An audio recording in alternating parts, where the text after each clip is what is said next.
Bonjour à tous. Je regarde un petit peu. Voilà, je vois que tout le monde commence à se connecter. Bonjour tout le monde. Bonjour Cédric. Bonjour. Voilà, on va attendre encore un petit peu. On va peut-être se présenter, le temps de laisser aux gens un peu le temps de se connecter. Donc Cédric, je te laisse un peu te présenter.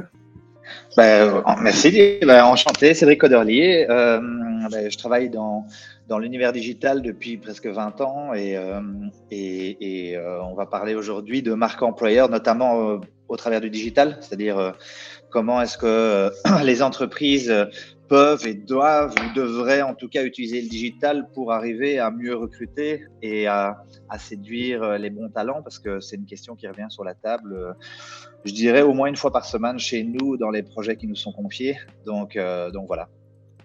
Ok, merci. Donc moi, Joey Carido de mon côté, donc moi je suis le fondateur de BeHire, donc le logiciel de recrutement et marque employeur digital. Et donc, effectivement, on va parler de marque employeur. Et donc, un des sujets les plus intéressants aujourd'hui, c'est comment attirer plus de candidats en 2022, et notamment grâce au concept de marque employeur. Et donc, on va aborder différentes thématiques et voir un peu ensemble et partager sur cette thématique-là comment, en fait, employeur est vraiment devenu un enjeu crucial et un élément indispensable de toute stratégie de recrutement. Donc, je vais vous partager le sommaire aujourd'hui. Donc, ça va être une discussion ensemble autour de ce concept de marque employeur.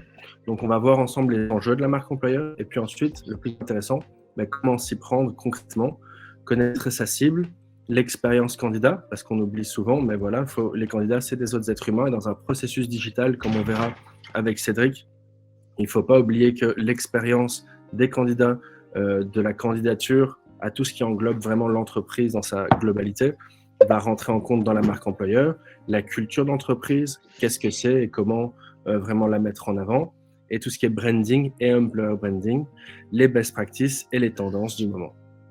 Donc pour commencer, on va parler des enjeux de la marque employeur. Donc moi, quelques mots d'abord en termes de statistiques, c'est toujours intéressant d'avoir quelques stats. Donc il faut savoir que en termes d'enjeux, il y a des risques pour la marque employeur, dans le sens où pas prendre soin de sa marque employeur, ça peut avoir des risques. 75% à peu près des demandeurs d'emploi actifs prennent en compte maintenant la marque employeur avant même de postuler à une offre d'emploi. Donc il suffit d'avoir une mauvaise réputation sur le marché de l'emploi ou même en tant qu'entreprise au-delà du marché de l'emploi. Par exemple, on peut prendre des grosses sociétés qu'on connaît tous très bien dans les GAFA, etc., pour ne pas les nommer, qui peuvent avoir certaines qui ont dû retravailler certains aspects de leur entreprise parce qu'avoir une mauvaise réputation aujourd'hui peut vraiment heurter des stratégies de recrutement. Je me permets juste de te couper 2 secondes parce que je pense qu'il y a des gens qui vont faire la remarque. Il faut couper le bruit des notifications dans le chat. Ok. Parce qu'à mon avis. Voilà. Sorry. Voilà, c'est fait. Hop.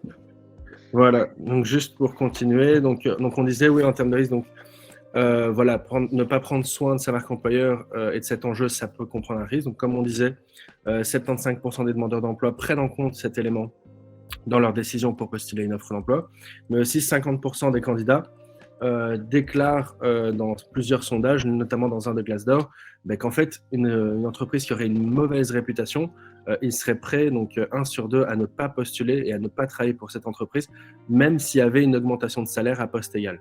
Donc, on peut vraiment voir que c'est devenu un enjeu avec des risques concrets. Au-delà de ça, on peut même parler plus récemment, si jamais vous en avez tous entendu parler, des bad buzz à la balance ton agence, balance ta startup.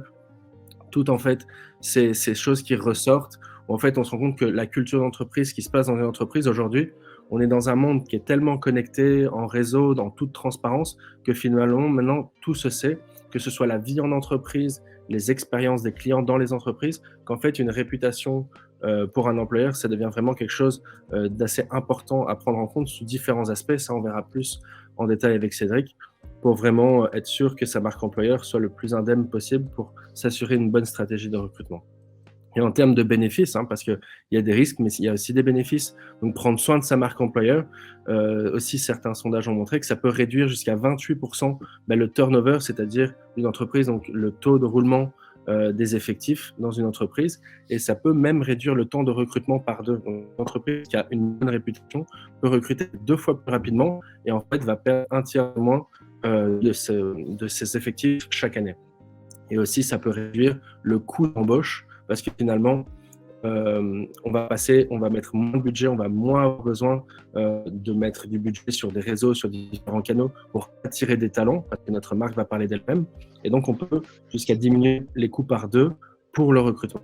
Donc, vraiment, maintenant, pour attirer des talents, l'enjeu de la marque employeur, c'est vraiment en termes de risque, ça peut vraiment être c'est concret, et en termes de bénéfices, en prendre soin, ça peut vraiment, vraiment être intéressant et c'est indispensable maintenant de s'en occuper. Donc, pour rentrer plus en détail maintenant, on va voir un peu donc comment s'y prendre avec Cédric. Et donc d'abord, on va commencer ensemble sur le connaître sa cible. Ben, oui, effectivement, le truc qu'il y a, c'est qu'aujourd'hui, nous, on reçoit beaucoup de demandes de marques et d'entreprises qui nous disent, OK, nous, on a un vrai problème pour recruter. Je pense que cette discussion-là, je dois l'avoir presque tous les jours avec des clients existants ou avec des personnes qui travaillent dans différents domaines et qui me disent, oui, nous, on a un vrai problème pour recruter actuellement. Et malheureusement, certains aspects ont déjà connu leurs limites, c'est-à-dire que les canaux classiques de recrutement, et je ne dénigre pas du tout les compétences des gens en eux-mêmes, je parle des recruteurs et autres. J'ai eu la discussion pour préparer un peu notre discussion d'aujourd'hui, j'ai eu la discussion avec 2 recruteurs qui m'ont dit qu'eux-mêmes arrivent à certaines limites par moment puisqu'ils font face à des candidats qui disent « Ok, mais non, mais pour eux, j'ai pas envie de travailler » ou « Tiens, c'est qui? Attendez, je vais voir, je vais me renseigner. » Et donc, même s'ils ont toutes les compétences pour identifier les bons profils, il y a encore un espèce de plafond qui les empêche de convaincre des candidats potentiels parce qu'ils sont pas séduits par l'employeur en lui-même, parce que ils se posent la question de savoir tiens, c'est quoi comme entreprise, tiens, qu'est-ce qu'elles font et autres. Et donc en soi, la première étape, c'est d'abord de savoir un petit peu qui est-ce qu'on veut avoir comme profil dans son entreprise et être capable de communiquer vers eux. Parce qu'en fait, c'est un vrai problème. Aujourd'hui, il y a beaucoup d'entreprises qui sont frileuses à l'idée de communiquer avec une notion de recrutement. C'est-à-dire qu'ils séparent très fort le côté marketing du côté recrutement. Sauf qu'en fait, les premiers employés potentiels, c'est qui? C'est les clients. C'est bête comme chou, mais si je suis déjà client dans une société ou auprès d'une marque, il y a plus de chances que je sois séduit par l'entreprise vu que j'achète déjà ses produits. Et donc potentiellement, si j'ai le bon profil, pourquoi pas postuler éventuellement dans cette marque. Ouais. En fait, c'est vraiment connaître sa cible et en fait finalement aussi le message qu'on doit leur communiquer et les canaux. Donc, comme tu dis, c'est les gens qui viennent en magasin se rendre compte que potentiellement, c'est un canal de recrutement aujourd'hui. De la même manière qu'en fait, connaître sa cible, c'est aussi savoir, comme tu dis, il y a peut-être certaines entreprises qui sont encore frileuses, mais aller parler à nos futurs talents sur des réseaux, comme par exemple, je vais dire quelque chose pour donner un exemple, mais TikTok, par exemple, on voit que les premières pubs, etc., les premiers acteurs sont les marques et c'est de la marque employeur. Quand on voit tout ce qui se passe aujourd'hui, Volvo a fait des campagnes TikTok, tout le monde arrive à lancer des tendances pour vraiment en fait attirer les talents et s'adapter aux différents canaux et aux différents réseaux qu'il faut pour aller en connaissance à cible, toucher les gens là où on doit les toucher par rapport à ce qu'on cherche. Mais en fait, un des problèmes, c'est que, en tout cas, dans le retour qu'on a des entreprises qui nous disent, OK, nous, on n'a pas tellement de problème à recevoir des CV. Notre problème, c'est de recevoir les bons CV, en fait. C'est de recevoir des profils qui sont qualitatifs. Et c'est là où on doit essayer de comprendre, en fait, ceux dont ils reçoivent les CV, c'est qui? C'est des gens qui sont vraiment à la recherche d'emploi, qui font les offres d'emploi les unes derrière les autres, qui regardent des jobs qui les intéressent. Et à côté de ça, on a tous les gens qui sont en poste actuellement et qui n'ont pas spécialement dans l'idée de changer à court terme, mais qui sont ouverts à des opportunités. Et le problème, c'est qu'eux, ils ne s'amusent pas à aller sur LinkedIn, sur les pages carrières des entreprises et autres, à aller scruter les postes. C'est plus au gré des opportunités. Il y a quelqu'un qui leur parle, hein, chez moi on recrute, ou tiens, j'ai vu dans telle entreprise ils recrutent et il y a une affinité avec cette entreprise et donc ils postulent. Et donc on se rend compte que des sociétés qui ont une bonne image en tant qu'employeur et qui communiquent, en fait elles reçoivent plus de CV qualitatifs de la part de personnes qui ne sont pas activement en phase de changement, mais qui se disent bah, tiens, pourquoi pas, en fait, c'est intéressant, tiens, là, ils ont un poste intéressant qui correspond à mes compétences. Et donc, de là, ça veut dire que quoi? Ça veut dire que le rapport a changé. Le rapport de force a changé. Et donc, on n'est plus en mode ben voilà, le buffet est là, venez vous servir. C'est du delivery, quoi. On doit aller chercher les gens, on doit aller chez eux, comme tu dis, là où ils sont, pour essayer de leur montrer ben, comment ça se passe dans l'entreprise, essayer de comprendre, en fait, ce qu'ils recherchent. Parce que les plus jeunes générations, et de nouveau pour préparer un peu notre webinaire d'aujourd'hui, j'ai posé la question hier, j'étais avec des jeunes étudiants qui ont entre 21 et 24-25 ans, et leur demander, OK, mais quand vous allez sortir, comment est-ce que vous allez postuler, vers quelle entreprise vous allez vous diriger? Et je leur ai par exemple parlé de gros noms, de grosses sociétés très connues, ça les attire pas plus que ça en fait. Et ça, c'est un changement de paradigme aussi. Avant, on avait des gros noms qui étaient très sexy, et qui brassaient un gros volume de CV. Les gens disaient, ah, mais chez eux, ils doivent engager. Et aujourd'hui, ben, c'est en lien avec la manière dont ils consomment. C'est-à-dire que les plus jeunes générations, elles cherchent quoi? Elles cherchent des marques qui sont engagées, des marques peut-être plus petites, avec des produits plus spécifiques, qui expliquent tout leur processus. Et ben, en fait, c'est la même chose du côté employer branding. Exactement. Juste, je rappelle pour tous les participants que si vous avez des questions sur chaque sujet qu'on aborde, n'hésitez pas à cliquer sur le bouton questions et à poser une question. Comme ça, on peut voir ensemble avec Cédric pour y répondre au fur et à mesure. Donc, n'hésitez absolument pas. Ah ben voilà, une première question. Hop. TikTok pose des problèmes de réglementation chinoise, non? Par rapport au recrutement. Donc, on a parlé de campagne sur TikTok. Ouais, ben, par exemple, si on prend Decathlon, ils sont actifs sur TikTok et on voit leurs employés qui le mettent en scène. Alors, la réglementation chinoise, j'avoue que je suis pas sûr de comprendre la question, mais si on prend TikTok par exemple, ben, l'idée je crois que c'est à Singapour en l'occurrence, Decathlon Singapour, ben, en gros, le TikTok, il est dans les mains des employés et ils montrent comment se passe leur journée. Et donc, effectivement, c'est un autre aspect que d'avoir un espèce de contenu assez formaté avec une description. Et le truc qu'il y a, c'est que si je devais comparer la description d'une job description assez classique, ben c'est un peu l'équivalent d'un CV, d'une lettre de motivation. Aujourd'hui, il y a de plus en plus d'entreprises qui vont aussi vers des manières de postuler qui est différente que simplement un CV, une lettre de motivation. Pourquoi? Parce que ben, c'est très impersonnel, c'est très statique.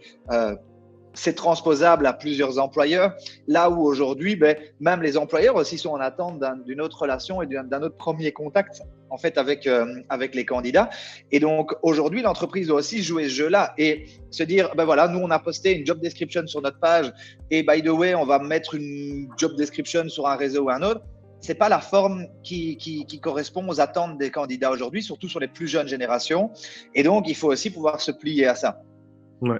Et il ne faut aussi pas oublier que tu l'as dit un tout petit peu en parlant de l'exemple de TikTok à Decathlon, c'est les employés de Decathlon qui font les TikTok, et on en parlera dans la partie culture d'entreprise. Il ne faut pas oublier qu'en fait, l'enjeu aussi pour les entreprises, c'est de faire en sorte que les employés, dans le monde dans lequel on a toute la transparence qu'on a aujourd'hui, sont les premiers ambassadeurs en fait de notre société, de l'entreprise dans laquelle on travaille.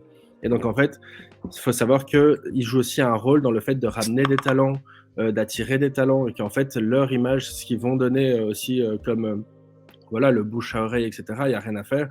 Ça joue un rôle sur le fait que maintenant les employés font partie des canaux de recrutement à la disposition des entreprises. Après, c'est pas nouveau, hein. C'était la capacité de dire, vous connaissez quelqu'un qui correspond, parlez-lui de nos postes ouverts et de se dire, si cette personne travaille là avec un de ses contacts, il a plus ou moins la même manière de penser ou le même style de vie ou autre, donc ce serait potentiellement un bon candidat. J'ai une autre question qui est intéressante de la part de Laura. Et lorsqu'on ne vend pas de produits, comment les atteindre et communiquer? Les sociétés de services ont le même souci. Si je prends, parce que quelqu'un d'autre, Ouria, elle parlait de vendre du service ou des prestations, ça semble un peu fonctionner de la même manière. Mais en fait, le truc qu'il y a, c'est que même les GAFA, pas à recruter, oui et non, en fait, eux, ils ont eu une phase où tout le monde voulait aller travailler là. Alors aujourd'hui, on arrive dans une société où des Google ont 15 ans, 20 ans, des Facebook ont 10, 12 ans, voire 15 ans. Donc, ils sont dans une autre phase aussi. Mais cela dit, pour avoir analysé quand même plusieurs de ces acteurs-là sur leur manière de communiquer en employer branding, et on y reviendra dans le process, dans les bonnes pratiques, ils ont quand même adopté de plus en plus cette notion de transparence. Comment est-ce qu'un Google a attiré des dizaines, des centaines, voire des millions de candidats potentiels dans ses bureaux? C'est notamment en montrant comment ça se passait dans les bureaux, en ayant cette politique d'avoir 4 jours de travail, 1 jour pour travailler sur des projets personnels, d'avoir des employés qui disaient que c'était super, c'était génial. Alors après, il y a encore une différence entre ce qui est dit, la réalité, la manière de le percevoir. Il y a plein de dimensions, évidemment, dans une entreprise. Mais cela dit, pendant tout un temps, ils n'avaient pas de mal à recruter. Oui, parce qu'ils recherchaient vraiment des profils aussi pointus, etc. Et ils ont réussi à créer cette culture d'entreprise. Google, on se rappelle tous que c'est les vélos, c'est le dressing dans les bureaux. Ils ont même eu un film qui a une comédie, j'oublie le nom de l'acteur, mais hyper connu. Je vois les deux acteurs, mais j'ai oublié leur nom. En fait, ils ont réussi vraiment finalement à créer une culture d'entreprise à un moment donné où même le work-life balance, tout ce qui était bureau, l'aspect vraiment confort au bureau était pas hyper mis en avant. Ça a été parmi les premiers en fait. Et ça a été un des trucs qui ont fait que on a vraiment appris à les connaître. Mais peut-être pour faire le lien avec le deuxième point qui est l'expérience candidat, le truc qu'il y a, c'est que si je prends la différence entre une job description d'un côté et un employé qui se filme face cam en disant voilà, ça c'est une journée en mode TikTok, parce que sur TikTok il y a ça pas mal, en mode voilà une journée dans mon entreprise, laquelle sera le plus édifiant ou le plus représentatif de la manière dont ça se passe dans l'entreprise? Est-ce que c'est une description figée en texte avec une image ou une vidéo faite par une équipe de réalisation qui va monter les bons angles ou autre, ou un employé, une employée, un ouvrier ou autre qui va se prendre en vidéo et qui va faire un petit montage de 30 secondes sur une journée dans l'entreprise? Je peux vous dire qu'aujourd'hui, sans aucun doute, ce que les consommateurs et ce que les candidats recherchent, c'est cette transparence-là, c'est la capacité de voir dans l'entreprise, non pas au travers du message de la direction ou des ressources humaines, mais au travers des autres employés qui travaillent déjà là. Et ça fait partie de l'expérience candidat, c'est-à-dire que c'est pas juste voilà la job description et voilà une petite vidéo qui montre l'entreprise avec ses valeurs et autres. Oui, il y a cette notion de valeur, mais il y a surtout cette notion de OK, comment ce sera quand je vais être là-bas, quand je vais travailler là-bas. Concrètement, les témoignages, on revient au fait, les ambassadeurs, etc. Le fait de pouvoir, il y a un truc qui est sympa, c'est le fait certaines plateformes proposent ou lors d'events, on a la possibilité en tant que chercheur d'emploi ou de candidats de poser des questions à des employés, de savoir en fait le day-to-day, quoi. Et ça, c'est hyper intéressant parce qu'on a vraiment le ressenti au-delà d'une job desk et des valeurs. Surtout qu'aujourd'hui, on a des générations qui ont connu le greenwashing, etc., les publicités à outrance, etc., le Photoshop pour tout ce qui est esthétisme. On est dans un monde un peu, on a du mal un peu à faire confiance à ce qu'on nous présente tel quel. Mais si on prend le digital en lui-même, c'était l'avènement du live, par exemple. Pourquoi est-ce que le live fonctionne bien aujourd'hui sur toutes les plateformes? On a du Facebook Live, on a du Insta Live, on a du YouTube Live, on a du TikTok Live. Toutes ces plateformes fournissent du live. Et aujourd'hui, on a identifié que les gens passent 3 fois plus de temps sur un live que sur une vidéo plus classique. Pourquoi? Parce qu'en fait, le live a une notion de transparence et d'authenticité. Il y a une notion de c'est pas monté, c'est pas coupé, c'est du live. Je vais voir ce qu'il y a à voir. Je vais le voir de manière vraie. D'ailleurs, la qualité de ces lives est en général un peu moins qualitative. C'est-à-dire que c'est fait avec un téléphone ou parfois c'est assez bien fait, mais même il y a des petits couacs, il n'y a pas de cut. Et les gens recherchent la même expérience dans le processus de recrutement. Et après, je dirais même plus loin, c'est qu'aujourd'hui, la manière dont les gens veulent être recrutés a fondamentalement changé. Moi, je travaille avec des sociétés qui me disent voilà, quand je leur demande comment se passe le processus de recrutement, voilà, on a 3 interviews. OK, mais qu'est-ce que vous leur posez comme question? Qu'est-ce qu'ils doivent savoir? Comment est-ce qu'ils doivent se préparer? Et là, en général, c'est souvent le néant. Et honnêtement, même dans les très grosses entreprises. Pourquoi? Parce que elles se mettent pas dans les chaussures du candidat. Et il faut pas oublier que trouver un travail, mais en fait, c'est quand même stressant. Ça impacte toute sa vie. C'est est-ce que je vais y rester longtemps? Est-ce que je vais être bien? Est-ce que je vais pouvoir m'occuper de ma famille? Est-ce que le work-life balance va être acceptable? Est-ce que je vais y trouver des projets pour m'épanouir? Est-ce que je vais pouvoir me former? C'est toutes des questions dans lesquelles les gens se projettent dès le moment où ils sont dans un processus de recrutement. Et puis, il y a encore une autre dimension, c'est comment bien y répondre, comment être préparé. Et donc, des gros acteurs, type GAFA, autres, eux, ils ont assez bien compris ça parce que vous pouvez trouver chez Google, chez Facebook, chez Amazon ou autres, des détails sur quel type de questions vont vous être posées pendant le processus de recrutement, par exemple. Alors, certaines entreprises en Europe nous disent, et c'est le cas un peu partout en Europe, elles nous disent « Oui, mais je ne vais pas aller dire les questions que je vais poser, sinon on va pouvoir se préparer. » Justement, en fait, quand je suis dans mon travail, le but, ça va être de pouvoir… Je ne suis pas là à devoir répondre aux questions et à devoir être prêt à n'importe quoi sans pouvoir aller chercher en ligne, demander à des gens ou autre. C'est la réalité de la vie. Et donc, leur dire, voilà, ça, c'est le genre de questions qu'on va vous poser, ça, c'est le genre de sujet qu'on va aborder ensemble, ça, c'est le genre d'échange qu'on va avoir ensemble sur des thématiques telles que celle-ci ou celle-là. Ben, en fait, ça leur permet de se préparer, de diminuer le stress et de vraiment donner le meilleur d'eux-mêmes. Je prends un exemple, les jeunes générations, elles détestent avoir des conversations téléphoniques. Elles détestent ça. Si dans le processus, il y a des conversations téléphoniques, ça les stresse, ils ne savent pas quand ils vont être appelés, c'est des numéros inconnus. Tout ça, ça fait partie d'une couche qu'on rajoute qui les stresse encore plus. Alors, si on a une bonne compréhension de sa cible, je reviens sur le point avant, mais on peut créer une meilleure expérience candidat.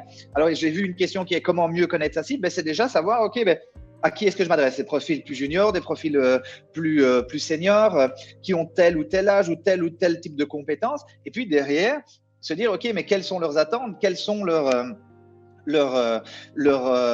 manière de fonctionner dans la vie de tous les jours et d'arriver à transposer ça dans un processus de recrutement, qu'il soit digital ou pas. C'est plus facile pour, par exemple, un community manager ou quelqu'un dans le digital de faire une petite vidéo de lui, genre face cam, ou d'avoir un échange vidéo type webinaire comme celui-ci qu'une conversation téléphonique, par exemple.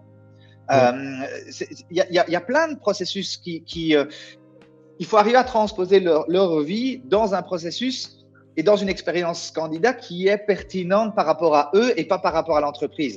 Je reviens à ça. Aller postuler sur une plateforme carrière et espérer que les gens aient d'eux-mêmes trouvé comment faire, créer un compte et ci et ça, c'est une barrière. C'est une barrière. Oui, c'est l'étape, même statistiquement, on en voit bien, au plus le processus est long, au plus il y a de chances de dropper, de perdre le candidat dans le process. Créer un compte, répondre à 20 questions, alors qu'il y en a 5 qu'on pourrait poser au début et les 15 autres on pourrait poser dans un vidéo. Juste parce qu'il y a plein de questions qui s'accumulent et c'est lié au sujet qu'on est en train d'aborder. Juste une première qui commence un peu à descendre, sinon je ne vais plus la voir. Juste par rapport à la vidéo, on parlait de filmer, du Facebook Live, etc. Et il y a une question, c'est une bonne idée de filmer, mais peut-être pas adapté à tout le public. Donc, non, tout à fait. Et je reviens sur la question de Laurent Hack en même temps, qui dit c'est quoi la jeune génération? C'est qui? Je pense que c'est lié. De dire, OK, mais effectivement, il y a des différences entre générations. Il y a des générations qui sont plus jeunes. Et c'est quoi une jeune génération? Je dirais que ça va jusqu'à la génération Y, en tout cas le début de la génération Y, qui est jusqu'à une trentaine d'années, où ils ont grandi avec des outils digitaux et où pour eux, le fait d'interagir sur des plateformes digitales et autres est plus naturel. Et donc, moi-même, je me considère plus comme super jeune parce que j'ai 40 ans, donc je suis probablement plus dans cette génération hyper jeune, mais je pourrais totalement imaginer passer par un processus 100% digitalisé et plus fluide. Donc, je pense que ça dépend aussi, je pense qu'il y a des proportions dans des profils plus âgés et dans des profils plus jeunes. Après, il y a des profils plus jeunes qui préféreront un processus plus classique aussi. Mais l'idée, c'est de se dire, OK, est-ce qu'on peut multiplier les portes d'entrée? Oui, moi je pense que la question, c'est au-delà d'un processus adapté, on revient toujours à la même chose, c'est les barrières. C'est-à-dire qu'on peut avoir un processus digital, s'il est bien fait, qu'on élimine les barrières vraiment pas nécessaires, comme effectivement, on tombe sur un portail de certains logiciels où c'est créer un profil, etc. c'est vrai qu'un profil senior, etc., il va peut-être dropper. Le profil junior qui veut que ce soit plus efficace, plus rapide, qui veut aller direct vers un contact avec son interlocuteur, il va peut-être dropper. Donc, je pense que, en fait, c'est vraiment adapter son processus, mais en fait, il y a tous les outils aujourd'hui pour, en fait, l'adapter à sa cible. Et donc, on revient aussi à connaître sa cible, savoir le processus qu'on doit mettre en place. Dans l'expérience candidat, ce qui est important, c'est vraiment de prendre une perspective vraiment en vue hélicoptère et de se dire, OK, dans mon processus, combien j'ai de touch points avec mon candidat, quelles sont les barrières, à quel moment on demande peut-être trop d'informations, ça on peut le demander plus tard, etc. Parce qu'en fait, ce qu'on ne se rend pas compte, je vais donner un exemple vraiment anodin, mais que apparemment, enfin, on travaille beaucoup avec certains intervenants dans le monde du RH, c'est le CV. Donc tout simplement, le CV dans un formulaire, on retrouve encore beaucoup aujourd'hui le CV obligatoire dans beaucoup de formulaires de recrutement. Évidemment. Et en fait, il y a quelque chose du coup qui échappe à pas mal de gens, c'est qu'aujourd'hui, les 3/4 du trafic sur Internet, c'est du mobile. Et en fait, on prend tout le monde, on va sur mobile voir une offre d'emploi, on est intéressé, on va pour postuler, et qu'est-ce qui se passe? On va dans le formulaire et le CV est obligatoire. Eh ben, on drop. Et je l'ai pas sur mon mobile, évidemment. On l'a pas sur son téléphone. Et soit on oublie de repostuler, soit on le fait, mais dans les 3/4 du temps, on va pas postuler, on a perdu un candidat. Mais en fait, cette notion de marche, moi j'utilise souvent cette notion de marche. En fait, postuler, c'est une grosse marche. C'est vraiment un step, quoi. Ok, je postule. J'ai besoin de mon CV, j'ai besoin de l'aide de motivation, j'ai besoin de. Donc, c'est un engagement. Et donc, on me demande de m'engager très fort. Donc, si mon besoin, il est très fort, c'est-à-dire que j'ai besoin d'un boulot parce que soit j'en ai plus, soit ça va vraiment plus dans mon boulot, soit j'ai été viré, là, je vais le faire. Je suis prêt à faire cette marche-là. Mais si je suis dans un travail qui me correspond, qui est sympa, mais où j'ai quelques petites inquiétudes, et ci et ça, et que j'ai une grosse marche à faire, je vais pas le faire. Par contre, je suis sur un Facebook, LinkedIn, TikTok ou autre, et j'ai une manière très simple de dire ça m'intéresse. Juste, ça m'intéresse. Ouais. Je ne dois pas commencer à remplir 1000 choses, mais ça m'intéresse. Et puis, c'est le job de l'entreprise d'arriver à venir me faire évoluer marche par marche, me dire maintenant, dites-nous quelles sont vos compétences ou quel poste vous intéresse ou quel. Et par exemple, ça n'arrive pas à une entreprise qui fait une campagne de recrutement en disant j'aimerais bien, est-ce que vous aimeriez travailler pour nous? Quel que soit le profil. Ouais, juste là. Quel que soit le. Dites-nous, OK, est-ce que ça vous intéresserait de travailler pour nous? Et d'avoir déjà un vivier de gens qui disent ouais, moi j'adorerais travailler pour vous. Après, je sais pas quoi, je sais pas comment, je sais pas. Mais déjà, une toute petite marche qui est de dire est-ce que vous seriez intéressé de travailler pour nous? Et puis derrière, de commencer à dire quelles sont vos compétences, s'intéresser à eux.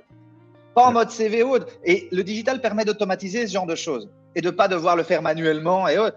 Et de dire, OK, ben tiens, en fait, on a des postes par rapport à ces compétences-là, on a des postes. Et puis de dire, bien, vous pourriez postuler. Et puis derrière, de dire, ben, postuler, pas avec un CV, si et ça, mais juste quelques infos. Avoir un extract de son LinkedIn, par exemple. Alors, sur un certain nombre de posts, LinkedIn n'est pas pertinent parce que tout le monde n'a pas un profil LinkedIn. Mais de dire, OK, ben, quelle est votre expérience? De manière synthétique, très simple.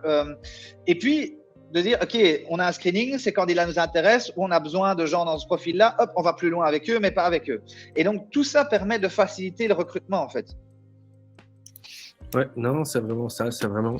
Il y avait juste une question intéressante, c'est qu'est-ce qu'on pourrait proposer pour remplacer les conversations téléphoniques? Moi, j'ai envie de dire, enfin, ce que je vois beaucoup, moi, en tout cas, avec les générations avec lesquelles on recrute et pour l'ensemble des gens avec qui je suis en contact, qui recrutent maintenant, c'est les visios. C'est-à-dire que maintenant, je trouve que avec le Covid, ça s'est accéléré, évidemment, donc ça, on n'apprend rien.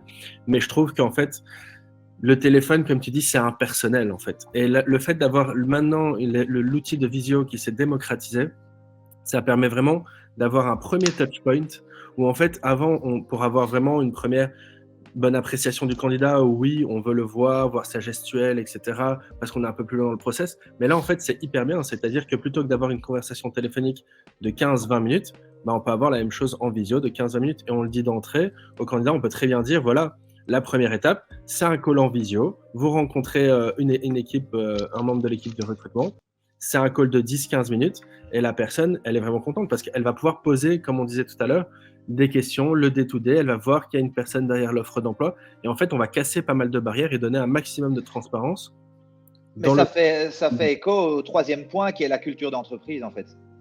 je vais être honnête, ça transparaît à la culture d'entreprise. C'est-à-dire que ça donne aussi déjà des indicateurs sur la culture de l'entreprise. Si le processus est très compliqué, très hiérarchisé, ci et ça, ben en fait, ça donne des signaux aux gens de dire « Ouais, mais ça, c'est une entreprise peut-être trop carrée, peut-être trop…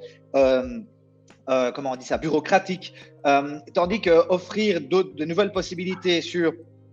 Ok, j'ai un premier contact visio. Tiens, c'est un contact d'humain à humain. Il s'intéresse à moi en fait. Il me demande si ça m'intéresserait de travailler dans l'entreprise ou quelles sont mes compétences ou qu'est-ce que j'aimerais bien faire ou et de là arriver à le faire rentrer dans l'entreprise, ça donne déjà différents indicateurs sur quelle est la culture d'entreprise. Est-ce que je suis un numéro et en fait j'envoie mon CV et ils mettent un cachet ou pas et ça passe telle barrière et telle barrière et telle barrière et en fait je suis juste un CV? Ou est-ce que je suis une personne avec qui on a envie de discuter, qu'on a envie de découvrir et à qui on a envie de faire une place dans l'entreprise? Alors, je sais que certaines personnes vont dire « Oui, mais ça reprend du temps, on n'a pas le temps de faire ça. » Et justement, le digital permet à un moment je vais décrémer, je suis désolé, j'ai pas d'autres mots, mais de différencier les profils qui peuvent être intéressants de ceux qui ne le sont pas au travers d'un processus un peu plus automatisé, comme je disais, par exemple, avoir quelques petites questions assez simples et en fonction des résultats déjà trier et pas le faire. En fait, l'idée, c'est pas de mettre le travail du côté du candidat, mais c'est de mettre le travail du côté de l'entreprise. Alors, les recruteurs vont dire « Ouais, mais non, mais moi, j'ai pas le temps de faire ça. » Mais justement, le digital permet de faciliter cette sélection. D'être plus efficace, d'automatiser. Il y a quand même des petits pré-screenings qui peuvent être mis en place aussi pour être sûr qu'on prend les visios avec quand même le top de ce qu'on a reçu en termes de candidature. Et après, l'outil en visio, on gagne quand même du temps finalement parce que ce qui est assez intéressant, c'est qu'avant recevoir un candidat, c'était quand même 1 heure à 1 heure et demie entre le temps de préparer l'entretien, de le faire venir, de l'accueillir, puis quand il part, etc. On ne pouvait pas, entre guillemets, trop couper court, etc. Alors que là, finalement, avec la flexibilité de la visio, maintenant, je trouve que c'est pas mal parce qu'on voit directement la personne, comment elle parle, on a une première impression de sa personne. Et on peut avoir un quart d'heure de call, quoi. Ouais, c'est ça. En un quart d'heure, hop, on set up, on va vite se mettre dans un booth ou dans son bureau. Et en 15 minutes, on peut rencontrer de manière beaucoup plus qualitative que via un entretien téléphonique un candidat. Ouais. Juste, il y a encore 2 petites questions que justement rejoignent un peu ce sujet. C'est par rapport à l'efficacité des salons et forums des recrutements, donc dans le fait de rencontrer des candidats à ces endroits-là. Par rapport, moi personnellement, par rapport à… en fait, ça va dépendre vraiment des profils recherchés. Mais il faut savoir que voilà, si c'est pour recruter des profils juniors, ça peut être intéressant. Si c'est pour d'autres profils où on va rentrer dans des profils où on cherche un certain niveau de compétence, un certain degré de seniorité, faut se rappeler que, et comme on le dit depuis tout à l'heure, maintenant le monde du travail, le monde de l'emploi, c'est devenu le chaos. C'est-à-dire que on a de plus en plus de gens qui nous racontent que les gens devaient venir pour signer un contrat de travail, ils ne viennent pas, ils ont postulé, ils ont une autre offre entre-temps, on a 3 candidats qui sont intéressants, on propose des entretiens, ils étaient intéressés, d'un coup ils se mettent à nous ghoster. Et en fait, il faut se rappeler que maintenant, on est dans un monde un peu où les candidats sont en quelque sorte devenus des mercenaires, où c'est eux qui ont le pouvoir plus ces derniers temps, et que du coup, la marque employeur, c'est un élément qui va leur donner envie de travailler chez nous, un peu comme le miel et les abeilles. Mais le problème des salons de recrutement, c'est que c'est très ciblé pour des profils très ciblés, ça peut être intéressant, mais il ne faut pas oublier que de manière générale, les éléments les plus talentueux et les plus performants, ils sont déjà en poste en fait. Ouais, c'est ça. Et en fait, ils ne vont pas aller à un salon. Et de nouveau, je reviens sur le profil de gens qu'on veut recruter. Il y a des gens qui sont à la recherche d'un boulot, qui sont à la recherche d'un nouveau poste et autres, et qui vont faire plein de démarches de leur côté. Et ça, aujourd'hui, ils le font. Le problème aujourd'hui, c'est que l'entreprise nous dit, nous, on ne reçoit pas les bons CV sur la table aujourd'hui. Et ça, il faut aller les chercher. Et les chercher, c'est pas… Enfin, je ne veux pas dénigrer les salons non plus. Mais l'idée, c'est que effectivement, ils vont pas aller dans un salon parce que si je prends de l'IT, si je prends des développeurs, ils sont sollicités tous les jours. Ils n'ont pas besoin d'aller dans un salon. La question, c'est pourquoi est-ce qu'ils vont choisir vous plutôt que quelqu'un d'autre? En fait, ça, ils vont le faire avec toute une série d'éléments imperceptibles ou en tout cas subjectifs qu'ils auront glanés au cours de leur vie, entre guillemets. Et le problème, c'est que ça ne se maîtrise pas. On ne peut pas dire c'est cet élément-là, c'est le salaire, c'est la voiture. Non, c'est l'entreprise, c'est sa contribution à la société aussi en général, c'est ce qu'il a entendu à gauche et à droite sur la manière dont ça se passe dans l'entreprise, les projets qui sont proposés, mais aussi le processus de recrutement. Et ça, tout ça, c'est la culture d'entreprise. Et on arrive vraiment à ce troisième point. C'est vraiment cette culture d'entreprise. Elle est clé aujourd'hui parce que je reviens à cette étude, tu parlais de Glassdoor. Je ne suis pas sûr que tout le monde connaisse Glassdoor en tant que plateforme, mais aujourd'hui, c'est un review des entreprises comme on a sur des produits. Aujourd'hui, je veux acheter un produit sur Amazon, je vais voir les reviews, je vais voir ce que les gens en disent. On a la même chose sur les entreprises aujourd'hui. Et on a la même chose en B2B. Par exemple, moi, je cherchais un software pour un de nos clients, un soft SaaS online. Et je pouvais trouver que donc je voulais voir le soft, je voulais avoir une idée du prix et je pouvais demander qu'une démo pour avoir un prix. Sauf que j'avais identifié 4 outils et honnêtement, j'ai pas envie de me taper 45 minutes 4 fois de démo juste pour savoir plus ou moins quelle gamme de prix. Je cherche online et je tombe sur des plateformes qui me donnent l'info qui vient d'autres entreprises qui ont utilisé ces softs-là, qui disent la gamme de prix c'est plus ou moins autant. Voilà les tenants, les aboutissants, les plus, les moins. Et on parle de soft SaaS B2B pur, des plateformes technologiques assez complexes.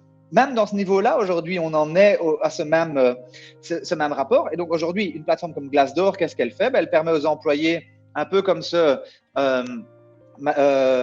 Employer of the Year, Best Place to Work et des choses comme ça, en fait, qui permet de voir ce que les gens en pensent, d'aller poser la question. Honnêtement, ça permet de bypasser. Si on n'est pas bien ranké là, les gens ne vont même pas aller plus loin. Alors, je ne dis pas que tout le monde l'utilise aujourd'hui, mais je garantis que dans les 2 à 5 prochaines années, ces plateformes-là seront des plateformes référentes dans la prise de décision sur est-ce que je postule ou pas. Sûr et certain. D'office, c'est un moyen, ça revient à ce qu'on disait tout à l'heure, c'est un moyen d'avoir accès à la réputation d'une entreprise beaucoup plus facilement. Et c'est vrai que c'est pas encore hyper répandu et hyper connu. C'est très connu aux États-Unis, mais bon, du coup, on sait que ça va venir chez nous au bout d'un moment, parce que c'est toujours pareil. Tout ce qui arrive là-bas finit par arriver chez nous d'une manière ou d'une autre. Et donc, effectivement, au bout d'un moment, ça va devenir un outil pour les chercheurs d'emploi qui ne le connaissent pas encore maintenant, mais d'aller regarder. Surtout dans des profils très qualitatifs de gens qui ne sont pas à la recherche d'un emploi à tout prix, mais qui veulent trouver une entreprise qui correspond à leurs attentes. Ils vont encore plus aller chercher des informations sur savoir si l'entreprise est la bonne par rapport à leurs attentes et à leurs besoins, ce que les autres pensent et des choses comme ça. Un truc vraiment basique qui existe vraiment déjà maintenant, c'est Google Review en fait. C'est taper le nom d'une entreprise et voir sa note sur Google et voir les commentaires. Rien que ça, c'est pour ça que ça fait partie des choses qu'il faut vraiment mettre en place avec du community management, c'est avoir des gens qui répondent aux questions, etc. Mais ça, il faut aussi faire attention en termes de réputation. On tape le nom d'une chaîne de restaurants dans laquelle on aimerait bien travailler. Hop, on voit les rankings. Je voulais travailler dans tel restaurant, on voit les notes, on voit les commentaires, etc. Et ça peut vite décourager quelqu'un de postuler. Donc, il y a plein de choses comme ça sur la culture d'entreprise qu'il faut prendre soin parce qu'on en revient toujours à ça. C'est qu'on est dans une société où il y a toujours plus de transparence. Tout se sait. On voit bien les bad buzz qu'il y a eu avec Balance ta Stat en France, etc. Donc, voilà, c'est quelque chose qui est important. Et d'ailleurs, on peut du coup répondre à une question sur ce sujet-là, qui est quelle est la meilleure façon de mettre en avant la culture d'entreprise quand elle ne parle pas à tout le monde. Quand elle ne parle pas à tout le monde, je ne sais pas trop dans quel sens. Je peux imaginer dans le sens où il y a des cultures d'entreprise qui sont spécifiques à certains domaines et où on va être sur le côté un peu plus challenging, où on va être sur le côté… Il y a entre guillemets, à chaque poste son couvercle. Donc, il y a des candidats pour toutes les entreprises. La difficulté, c'est qu'aujourd'hui, on est dans une société qui juge pas mal et qu'on peut difficilement aller sur le marché avec un message qui ne correspond pas aux attentes de la société en général. Je prends l'exemple, et je ne cautionne pas du tout son positionnement, mais Claire d'Espagne en France, qui a une boîte qui s'appelait 10 plus for care ou un truc comme ça, qui était très vindicative par rapport au fait que les étudiants demandaient beaucoup d'argent, qu'il faut faire 80 heures par semaine et des choses comme ça. Après, ça a toujours existé. Je ne vais pas du tout dans ce sens-là. Voilà, plutôt, voilà, j'aime bien passer du temps en famille et autres. Après, je pense qu'il y a des gens qui potentiellement ont envie d'aller là-dedans. Maintenant, la société a aussi cette notion de trouver cette balance entre vie privée, vie professionnelle, et qu'effectivement, les gens qui disent « Ok, moi, je veux travailler 80-100 heures », ils mettent leur santé en danger. Et donc, la société a envie de les préserver aussi. Il y a une espèce de bienveillance générale. Et donc, de nouveau, c'est difficile de se situer là-dedans. Maintenant, effectivement, si je suis dans l'industrie des armes, l'industrie du tabac, l'industrie de l'alcool, l'industrie de… Maintenant, c'est très compliqué puisque ces industries sont décriées au niveau de la société. Et donc, c'est plus difficile de communiquer, c'est clair. Maintenant, on a des entreprises comme Philip Morris, qui est basé en Suisse, si je ne dis pas de bêtises. Et en fait, si vous allez sur leur site, leur baseline, c'est un monde sans fumée et sans tabac. C'est la même chose chez des entreprises comme Exxon, par exemple, qui ont toute une série de projets liés à la recherche d'énergie renouvelable et autres. Et donc, il y a des gens qui ont potentiellement l'envie ou le besoin d'aller changer l'industrie directement dans l'entreprise. Après, il ne faut pas être dupe, mais peut-être que ça correspond aux valeurs de certaines personnes. Et donc, l'idée, c'est que si c'est le cas, si ces entreprises, si ce n'est pas du brainwashing, ça peut fonctionner en termes de recrutement parce qu'effectivement, des gens auraient envie de dire « Ok, ben tiens, cette entreprise qui est hyper polluante, hyper nocive pour la planète, dans quelle mesure est-ce que je pourrais contribuer à la faire évoluer plutôt que d'essayer de la faire disparaître alors que ça paraît impossible du jour au lendemain, ben peut-être que je peux contribuer à faire évoluer. Et donc, il y a toujours un angle. Mais il ne faut pas que ce soit de vrai brainwashing, c'est ce que tu disais, c'est de l'authenticité, ça doit être vrai. Ça veut dire que les projets sur lesquels ils vont travailler dans l'entreprise doivent correspondre à ces attentes-là, sinon ils vont se ramasser un retour de manivelle qui va être encore plus corsé. C'est pire. Ouais. Donc, il faut que ce soit la réalité. On l'a vu avec certaines entreprises qui ont essayé du point de vue, enfin, comme sur le parti produit, ou dans leurs activités de faire du greenwashing, etc. Et puis ce retour de manivelle, parce que de nouveau, on revient à ça, l'authhenticité, les employés qui sont les premiers ambassadeurs. Donc, il y a même des stats maintenant qui montrent que, de toute façon, la parole d'un PDG d'une société est beaucoup moins believable que celle d'un employé, où là, on va le croire 3 fois plus si c'est la personne en poste qui va nous raconter qu'est-ce qu'on fait, quelles sont les missions, quels sont les projets, que le PDG qui nous dit on voit une vision, qui travaille chez Exxon et qui nous dit on a une vision tout électrique et tout vert. Et si on a des employés qui commencent à dire oui, mais moi, les 3/4 de mon temps, c'est pas des projets dans cette partie-là écologique qu'on est en train de faire, mais tout se sait, donc on en revient vraiment à ça aussi. Donc c'est vraiment l'authenticité, en fait c'est quelque chose qui doit vraiment être inhérent maintenant à la culture d'entreprise. C'est vraiment, on peut plus mentir, on doit pas mentir, c'est le retour de manivelle peut vraiment être pire, quoi. Oui, tout à je vois fait. qu'il y a une question, comment faire dans des secteurs où il y a des pénuries de main-d'œuvre comme les travaux publics ou le paysagisme? Oui, ben c'est intéressant parce que on a cette question-là de domaine dans lequel les gens disent mais il n'y a pas les personnes dans le domaine. Et donc, nous-mêmes, dans le domaine des agences et autres, on a des problèmes à recruter certains types de profils. Et donc, il y a pour moi c'est deux approches, mais qui se rejoignent. C'est de dire, OK, aller trouver soit le mouton à 5 pattes, soit la perle rare, ça peut prendre longtemps. Par contre, trouver des profils qui ont envie et de les accompagner pour les former et d'être dans cette démarche-là en disant, OK, voilà, vous n'avez peut-être pas le profil, mais vous avez envie de travailler dans ce domaine-là. On a développé un processus qui vous permet de vous former. Il y a plein de possibilités aujourd'hui qui permettent et c'est pas si difficile d'attirer des gens. Il y a aujourd'hui beaucoup de gens qui sont en reconversion professionnelle, qui ont envie d'autre chose, mais ils cherchent quelque chose qui est dans leurs valeurs, qui correspond à leurs valeurs, à leurs attentes. Donc, il faut parler de ces valeurs et de ces attentes en disant, ben voilà, paysagiste, par exemple, il y a l'aspect créativité, il y a probablement le fait de travailler dans la nature, de travailler dehors, de travailler et de dire, OK, tiens, vous avez envie de ça, ben nous, on a un boulot pour vous. Alors, ben voilà, ça va mettre du temps, mais on peut trouver un moyen dans lequel les gens sont prêts à gagner moins potentiellement pour se former. Maintenant, il faut pouvoir les évaluer pour voir s'ils ont les compétences à terme de pouvoir faire ce boulot-là. Ça, c'est encore autre chose. Mais Aujourd'hui, on le voit, on a des sociétés qui nous demandent de créer des bootcamps de X mois pour former des gens à des métiers parce qu'en fait, on ne trouve pas ce profil-là. Il y a de plus en plus de demandes. Et à côté de ça, il y a des gens qui auraient envie d'aller vers ça. Je prends des initiatives comme Molen Geek, par exemple, par Ibrahim Ouassari, qui prend des profils de jeunes qui ont envie, mais qui n'étaient pas très école, qui ont potentiellement un parcours scolaire qui est compliqué par moment, mais pas tous, et qui a voulu mettre en place une initiative dans laquelle justement le processus de formation n'est pas cadré sur un mode formation classique, prof, interrogation et autres, mais plus dans un processus proche et avec une certaine authenticité qui permet de réconforter et de donner plus confiance aux jeunes en disant c'est le système scolaire qui n'était pas le bon et pas vos compétences et on va vous aider à avoir un vrai métier avec un processus qui n'est pas classique mais qui va vous permettre de vous épanouir. Et donc je pense qu'il y a des choses à faire dans tous les domaines. Et ça fait partie de la culture d'entreprise, je reviens là-dessus. Une entreprise qui va pouvoir aller dire, mais tiens, justement, on va essayer de vous amener dans un métier que vous ne connaissez pas, mais qui correspond à vos valeurs ou autres, mais ça vient contribuer à la culture d'entreprise aussi. Et de se dire, en fait, c'est une entreprise qui n'est pas dans le côté marche ou crève, mais qui est dans le côté caring et accompagnement. Et que si moi, j'ai envie, dans 5 ans, d'évoluer, ben, en fait, peut-être que j'aurai l'opportunité de le faire là. Et ça, il ne faut pas l'oublier. Les gens se projettent aussi.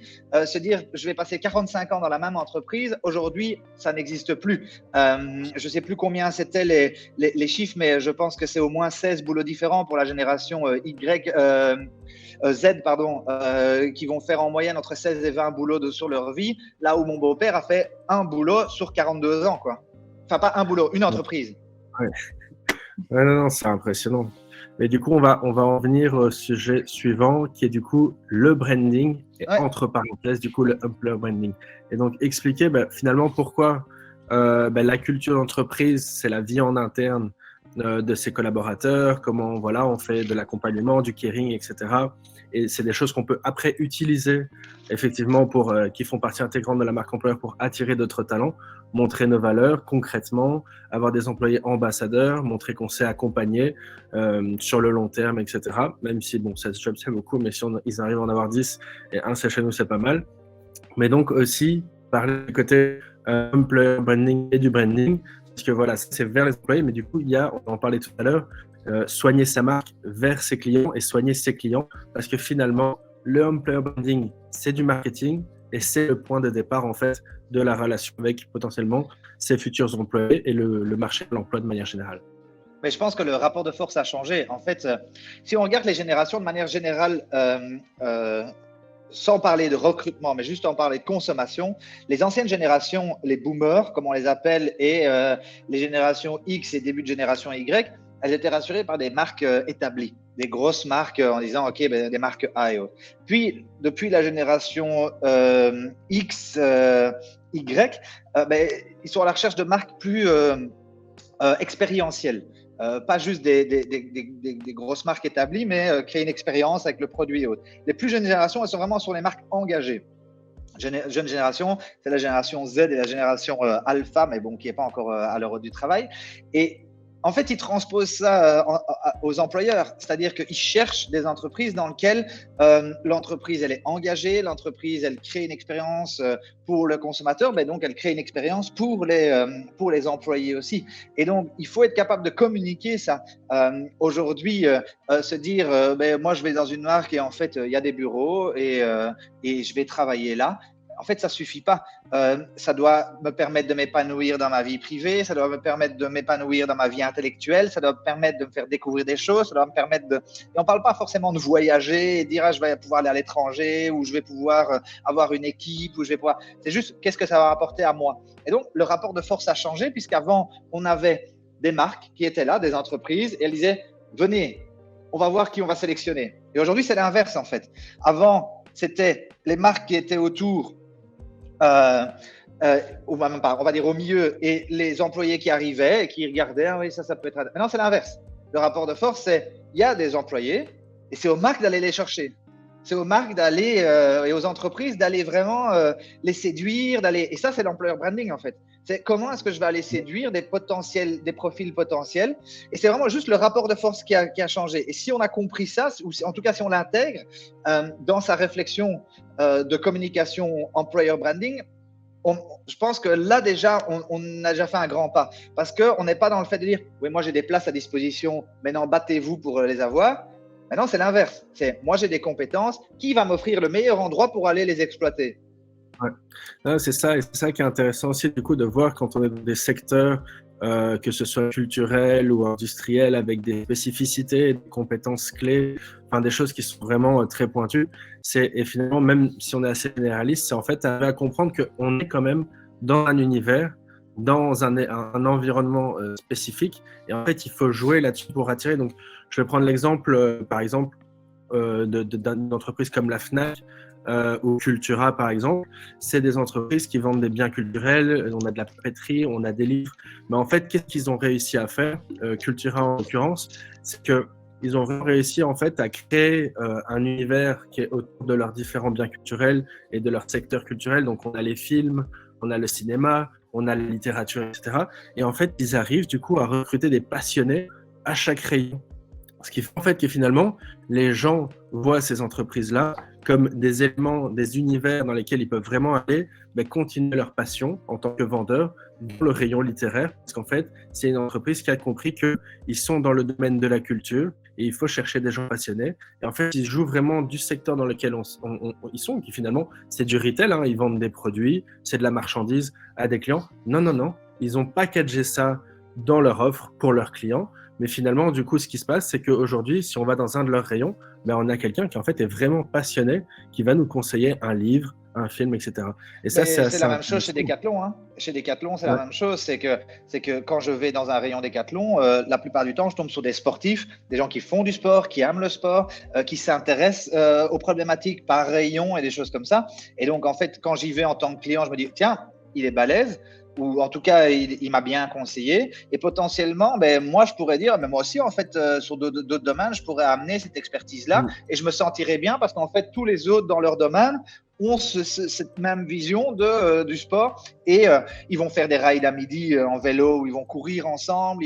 C'est pas organisé par l'entreprise. C'est vraiment ça la différence, c'est que les gens aujourd'hui n'attendent pas un cours de yoga qui est fait en disant ah mais voilà, vous avez un cours de yoga une fois par semaine. Non. Si ça tombe, le yoga, ça ne les intéresse pas, mais ils veulent du pilates. C'est vraiment ça la différence, c'est qu'avant, les entreprises disaient, eh ben voilà, alors vous avez droit à une fois par semaine à un cours de yoga d'1 heure, et puis vous avez droit. Sauf qu'aujourd'hui, ce que les employés veulent, c'est la possibilité de développer un projet et de dire oui, vous pouvez. Le sport fait partie de la culture de l'entreprise, et vous aurez la possibilité de le développer. Et ben voilà, vous pouvez aller courir avec. Vous pouvez faire ce que vous voulez en fait. C'est pas mon rôle en tant qu'employeur. Mon rôle en tant qu'employeur, c'est de le faciliter en fait.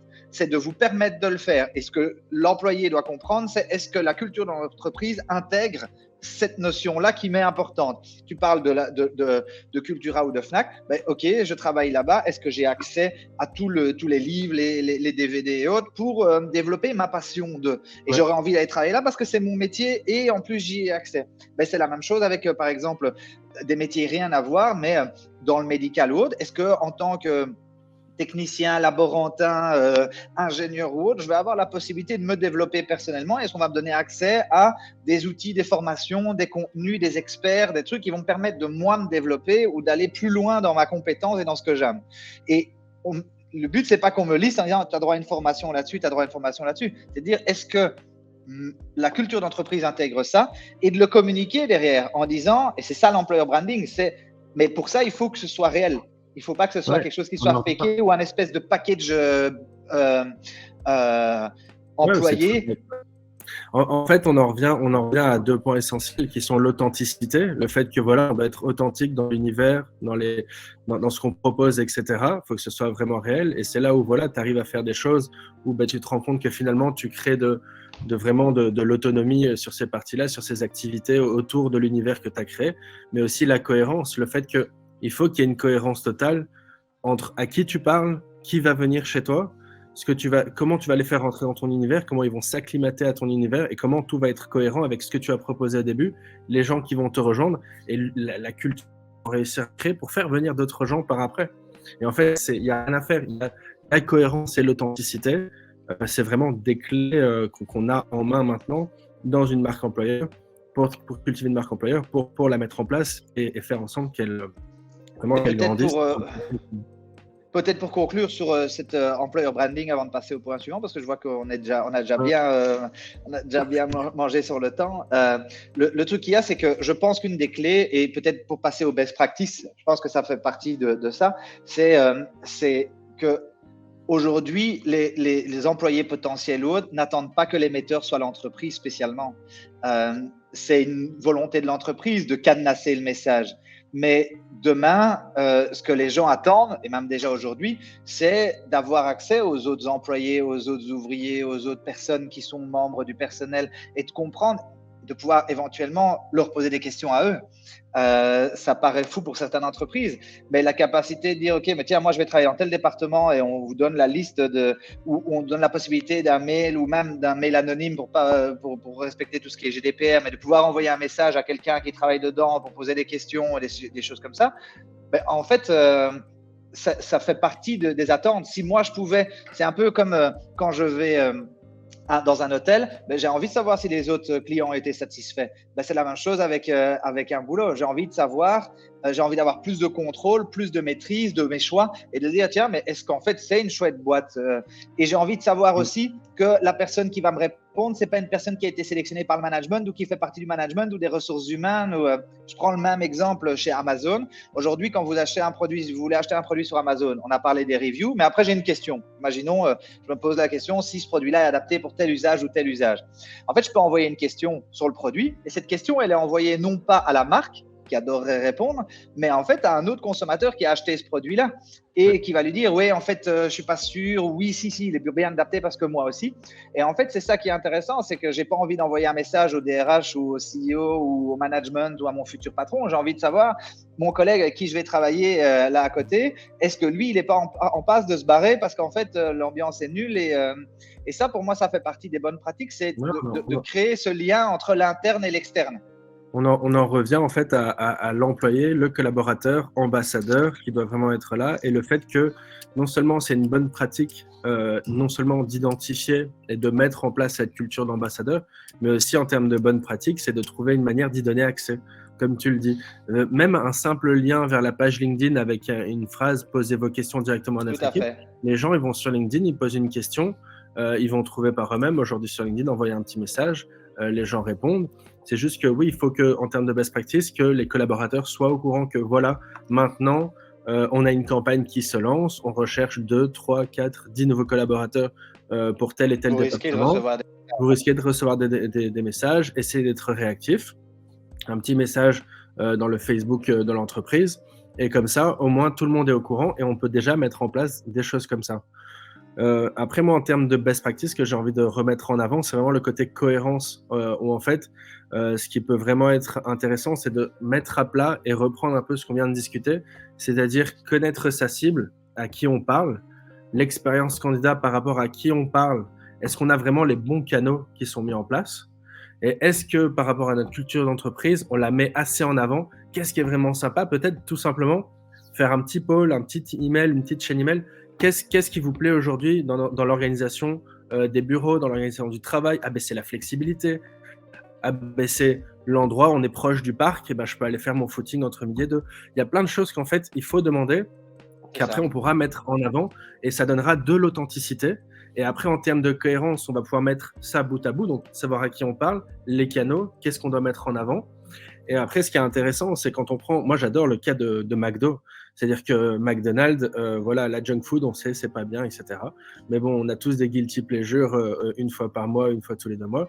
Mais McDo, en France, c'est le plus gros employeur français. Et leur stratégie de recrutement, leur communication de recrutement, je la trouve extra. C'est-à-dire qu'ils ont compris à qui ils parlaient, les jeunes. Ils ont compris leur univers, qu'est-ce qu'ils vendent. Ils vendent des avancées de carrière simples, accessibles à tous. C'est-à-dire qu'il y a l'école de la République, etc., qu'on nous parle beaucoup en France en politique, avec la méritocratie. Mais McDonald's, eux, c'est à l'américaine par le travail, mais ils le montrent dans leur stratégie de recrutement. C'est on parle aux jeunes, venez comme vous êtes, vous venez chez nous, vous commencez comme cuistot, caissier, et vous pouvez finir manager, directeur d'un restaurant McDonald's. Et ça, on le transparaît. Et dans le graphisme, dans la manière de communiquer, dans les canaux qu'ils utilisent, c'est un des meilleurs exemples. Et surtout quand on sait que dans le monde dans lequel on est et dans les enjeux écologiques de santé qu'on a actuellement, une marque comme ça qui arrive à être sexy, à parler, à combler ses postes et à trouver des employés pour travailler pour eux, à des générations qui sont jeunes, qui ont des attentes écologiques, c'est pour moi, en termes de stratégie de recrutement, c'est un des modèles que je regarde de près parce qu'ils ont tout compris. Ils ont tout compris. Oui, tout à fait. Mais dans le même genre, on parlait des GAFA et autres. Amazon, l'année passée, a fait quand même pas mal de campagnes TV, de recrutement de personnes pour ses centres logistiques. Et qu'est-ce qu'ils montraient? Ils montraient des histoires de personnes exactement comme McDonald's. C'est-à-dire qu'en fait, ils montraient des gens qui ont réussi à trouver une certaine flexibilité dans les horaires et autres, des mamans monoparentales, enfin des ménages monoparentales et des choses comme ça. Après, le risque, c'est que ce soit du bullshit. Mais le truc qu'il y a, c'est que, a priori, j'ai pas entendu de retour de bâton à ce stade sur les campagnes qu'ils avaient fait, parce que ces histoires sont vraies. Alors, on peut critiquer ou autre des conditions de travail aux États-Unis, dans les entrepôts Amazon et autres. Je pense qu'en Europe, on est un peu mieux lotis potentiellement, même si il y a des emplois précaires et autres, mais potentiellement, certaines personnes peuvent y trouver leur compte dans une certaine facilité ou flexibilité par rapport à leur emploi du temps et autres. Et tout ça, il faut être capable de le communiquer, il faut capitaliser sur ces valeurs. Et donc, moi, j'avais noté aussi dans les best practices, c'est accompagner l'expérience de recrutement. On en a parlé, c'est pas tout laisser du côté de l'employé ou du candidat potentiel et de se dire, ben voilà, moi j'ai mis à disposition, c'est lui qui se débrouille, mais d'être capable de faire ces petites marches au fur et à mesure pour l'accompagner depuis une envie qui est très faible, qui dit tiens, ça pourrait être sympa, à je postule, j'ai un CV, je fais les tours, les rounds d'interviews et autres. Il y a un gap entre les deux. Et ce gap, il va être rempli par des gens qui disent moi j'ai besoin d'un boulot parce que j'en ai plus, parce que je change, parce que mon ancien employeur ça va plus. Mais tous les autres profils qui sont en poste et qui sont peut-être un peu moins susceptibles de changer, ils vont pas faire ce step. Et donc, il faut pouvoir les accompagner là-dedans. Et ça, je pense que c'est clé aujourd'hui. Et les outils digitaux peuvent permettre vraiment de faciliter ces différentes étapes intermédiaires.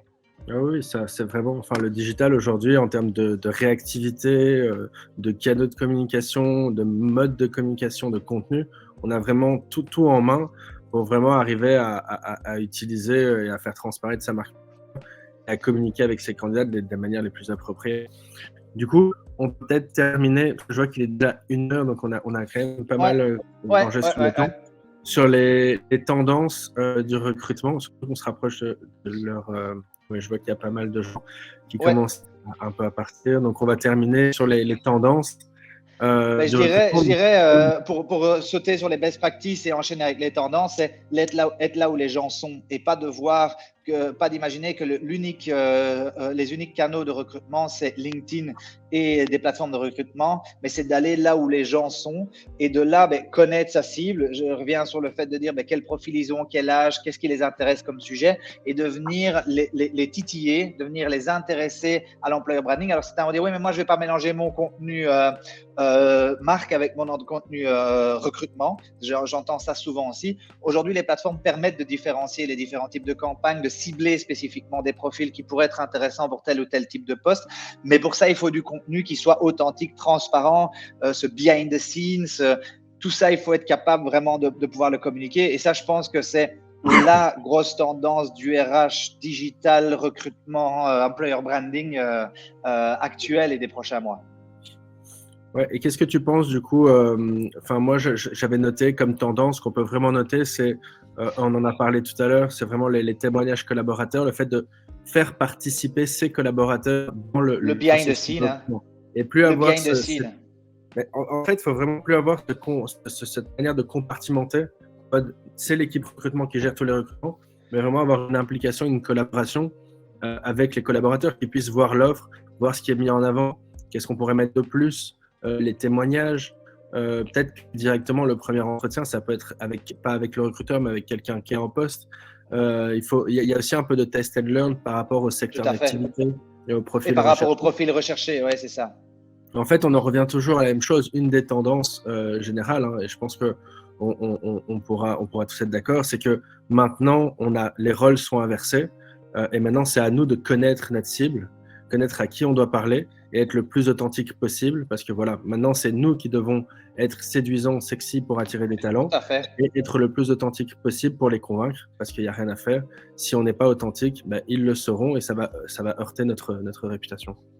Ouais, vraiment, il faut le voir comme étant aujourd'hui, il faut s'imaginer qu'on est dans une rue commerçante, tous les magasins, c'est des entreprises et les gens passent et ils rentrent dans un magasin ou dans un autre. Ben c'est comme ça que se passe aujourd'hui le recrutement, c'est-à-dire qu'ils passent devant, il y a des offres d'emploi partout, ben, ils disent ouais, non, pas pour moi, non, ça ne m'intéresse pas, et ils vont aller vers celles qui les attirent. Alors, c'est pas que le look du magasin, c'est mais j'ai entendu parler, je vais aller voir ce qu'ils font, je vais aller voir. Le rapport de force est vraiment inversé, et aujourd'hui, ben, effectivement, il faut être capable de donner, de comprendre les attentes et de pouvoir les remplir dans sa communication et pas juste dire voilà, moi j'ai mis, maintenant j'attends que ça vienne. Parce que même les chasseurs de tête ne sont pas capables aujourd'hui. Eux, ils peuvent les amener sur la page de recrutement, ils peuvent amener les CV. Mais c'est plus suffisant parce qu'il y a une barrière, même chez les chasseurs de tête, de dire ouais, non, mais ça ne m'intéresse pas en fait. Non, et ils veulent de plus en plus de profils veulent savoir vers quelle entreprise on va les diriger. Ce qui est souvent compliqué, les chasseurs de tête, ils disent ok, j'ai un profil dans tel secteur, enfin, ou j'ai un domaine. Non, je veux savoir l'entreprise. Dites-moi d'abord l'entreprise avant que j'aille plus loin. Ouais. Ce qui n'était pas le cas il y a quelques années. C'était plutôt l'inverse. Ah oui, vous avez quelque chose, ça peut être sympa, ce serait peut-être un tel ou ce serait peut-être un tel. Aujourd'hui, le rapport de force c'est inversé. Dis-moi d'abord le nom de la société et puis je verrai si ça m'intéresse. Voilà, donc je pense qu'on peut conclure là-dessus, sur le fait que les tendances, donc on a un peu revu l'ensemble des points, mais que sur la tendance principale, c'est vraiment l'authenticité, la cohérence dans le discours. Merci à tous d'avoir participé. Merci Cédric. Merci pour l'invitation. Il y aura un enregistrement qui sera disponible de ce webinaire et également une version en podcast. Donc n'hésitez pas à bien aller suivre la page LinkedIn de Mountain View, la page LinkedIn de BeHire. Comme ça, on pourra vous tenir au courant directement pour l'enregistrement, que ce soit via le podcast, du coup, qui sera disponible via téléphone, smartphone, pour ceux qui bougent beaucoup. Et sinon, un enregistrement du webinaire version laptop. Voilà. Merci à tous et je vous souhaite une bonne fin de journée. Et à très bientôt peut-être pour échanger encore un peu plus sur des sujets passionnants dans les RH. C'est pas qu'il en manque, et encore plus sur la marque employeur. Merci à tout le monde. Merci. Une bonne journée. Au revoir.